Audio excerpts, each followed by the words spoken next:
All right, 2, 1. All right. We have. This is so. I'm gonna BM this guy so hard. Move, move, move.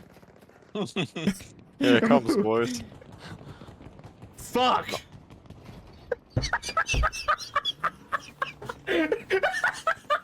You cannot be serious! You cannot be serious. This game is beyond, dude. Suck my balls, this fucking game. Are you serious? Nah, drive, get out of here. No. Alright guys, today I'd like to discuss the speculations and rumours surrounding Battlefield 2042's Portal mode going free to play, and how realistically I believe this could be used as a good stepping point for DICE and EA to make good progress in fixing 2042 as a whole, and listening to the community for the first time in what feels like a long time. Now, a lot of these speculations and rumors are coming from a man named Tom Henderson, who is a well-known and well-respected industry insider.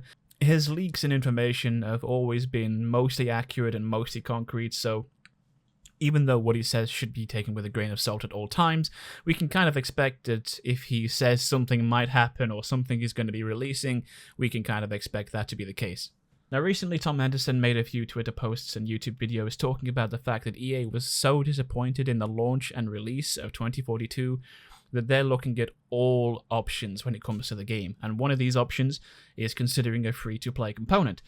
Now, if you've been around for a while in the 2042 scene, you know that the community was kind of begging for Hazard Zone just to be a free-to-play game mode, because it's not the most popular right now anyway, and to get the numbers back up in that mode, free-to-play would have been a good option. However, Tom Henderson has come forward and said that a lot of the insiders at DICE and EA don't even think that it's worth making Hazard Zone free-to-play, as that game, at best, only has around 400 to 500 players on any platform at any given time. So, that mode, quite dead. I would say that is literally murdered, and to make that free to play, I don't think that's making any differences.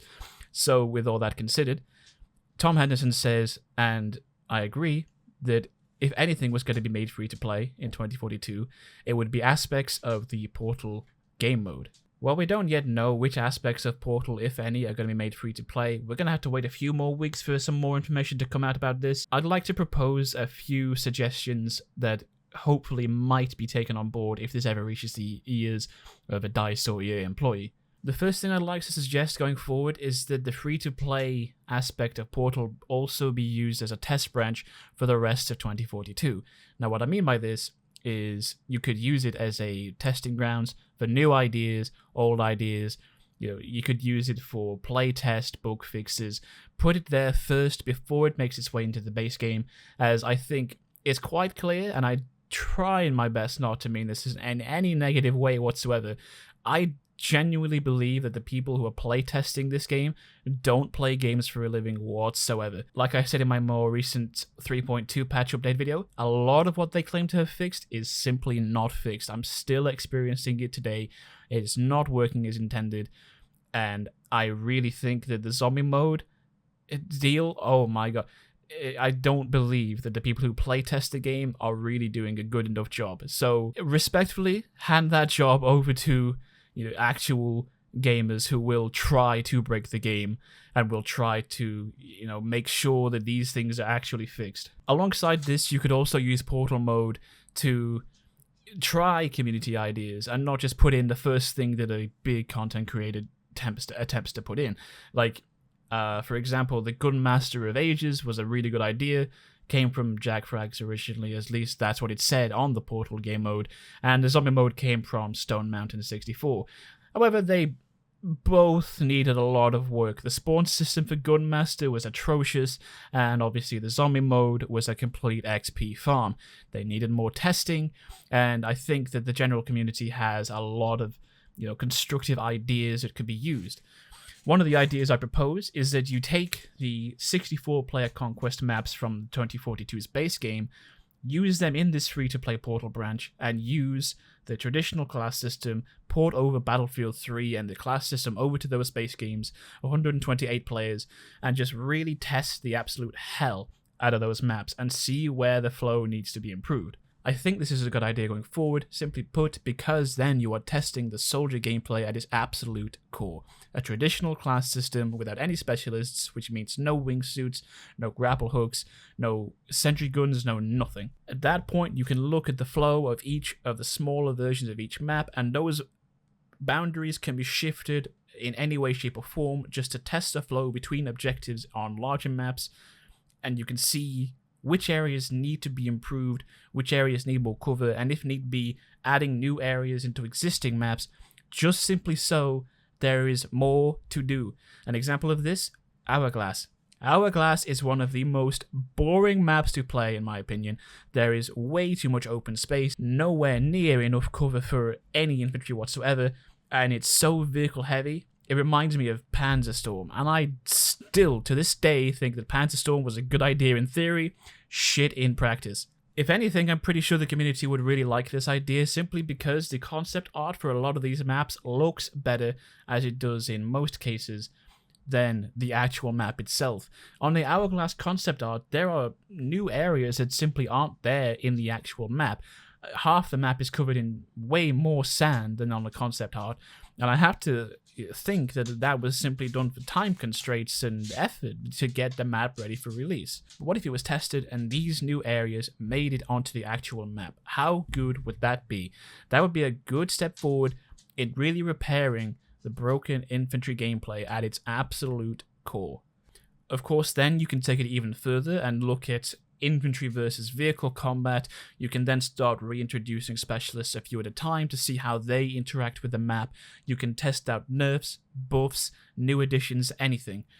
It should be completely tested by actual people who want to play the game to make sure that the flow is still there.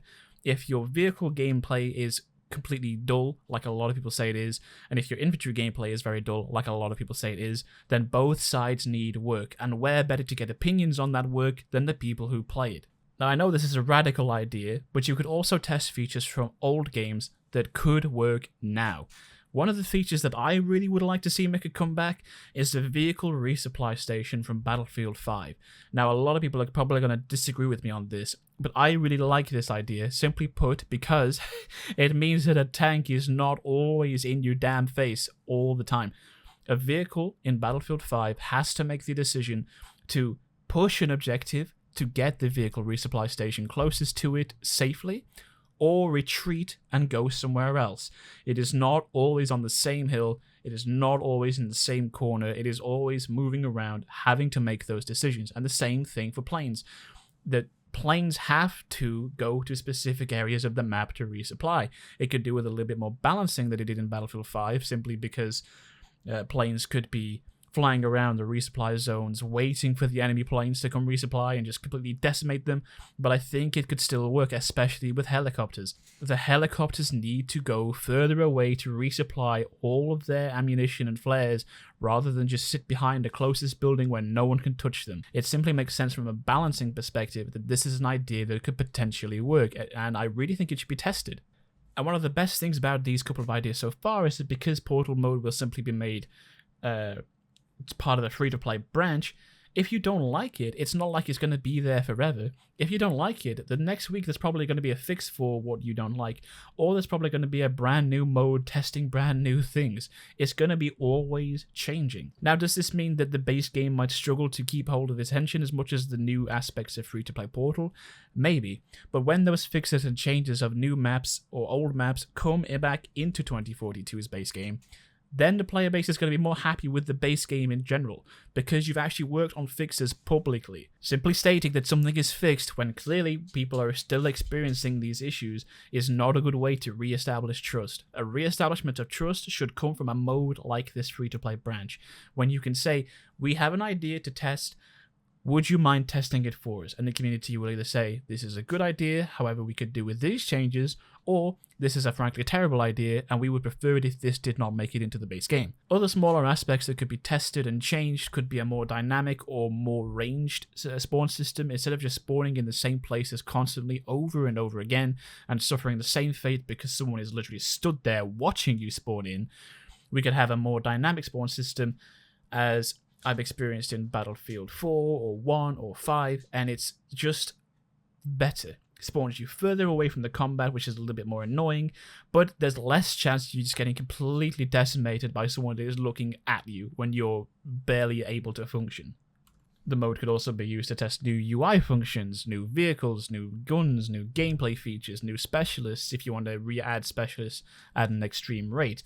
But at its core, the specialists now need to take a back seat, as well as these huge new maps taking most of a back seat. And then there's also the idea that maybe after year one's promise of new specialists, new maps, all that kind of jazz, that the idea of years and battle passes and seasons be scrapped, simply because then it gives people more time to work on new features without a deadline as such. Obviously, there should be new content coming in as often as possible, but if it's going to be rushed just to hit a deadline, then it should be scrapped completely. And obviously, with more time comes more quality for any of the new features, modes, maps, guns, specialists that you want to introduce. Now, I'm not saying get rid of specialists entirely, and I'm not saying get rid of new maps, features, modes, anything. It should be tested on this free-to-play branch where nothing can be harmed, where it doesn't necessarily count towards the base game's actual player progression. It has its own progression that doesn't, accidentally get triggered by an XP farm, doesn't actually get triggered by an exploit. It should be its own separate thing, and yet another idea that can be tested. Now, frankly, the best thing about this mode, in my own opinion, again, I'm biased, it's my own opinion, it's my own idea, but the best thing about it is the fact that real people are going to test updates that really should have real people testing them before they make it to the base game. Because currently your review process and currently your quality assurance and currently the people who are playtesting the game simply don't seem to know what's going to happen when these zombie modes make it into the game. It's been clear that anyone who has experience in video games is going to tell you that having this much, of an XP farm in the game is a bad idea. And I refuse to acknowledge or accept that no one told you that it was going to work out that way. That is what this mode should be used for, and that is why I think it's important that it be considered. It can do a great deal to heal relationships between the company and the player. And alongside this portal mode, I really think that we need an open increase in discussions, honesty, and accountability. It needs to be there, and it needs to be there pretty soon. Simply put, at that point, people are going to be more interested in coming back to fix the game. People are going to be coming back and saying, wow, I don't trust DICE as much anymore, but at least they're talking about it. At least they're saying something. At least they're giving us an idea of what they're working on without just putting stuff back in the game without any fixes at all or having made it worse somehow. And I don't know about the people that actually watch me talk about 2042 in a negative light, but I would rather them sit through this video as well and understand that just because I don't like what 2042 is now does not mean that I won't to give suggestions of how to improve it further. For me, this game should be a great step forward. It shouldn't be an excuse to dump something out and then give up. It shouldn't be an excuse to say, oh, we're sorry, but next time we'll do better. This game now should be the sole focus of DICE for years to come. Because given the amount of potential for content in this game, there is no reason why we should have another Battlefield title for another 5 to 10 years. And I think that's being generous. With that said, I know this is probably never going to make strides. I know this is probably never going to make the ears of people who work at DICE or EA. But on the off chance that it does, please consider a free-to-play test branch. I think it's a great idea to rebuild connections between you and the player base. So once again, guys, thank you very much for watching if you made it to the end of the video. Leave it down in the comments, any ideas that you have for this free-to-play branch, should it ever come to pass. Like, subscribe, all that good stuff. Make your voice heard. Share this around if you want to share this around. Let's get this idea as far as possible, because I really do think it's a good step forward, and I really do think it could be a great problem-solving solution for what we currently have. Thank you guys, and I'll see you in the next one.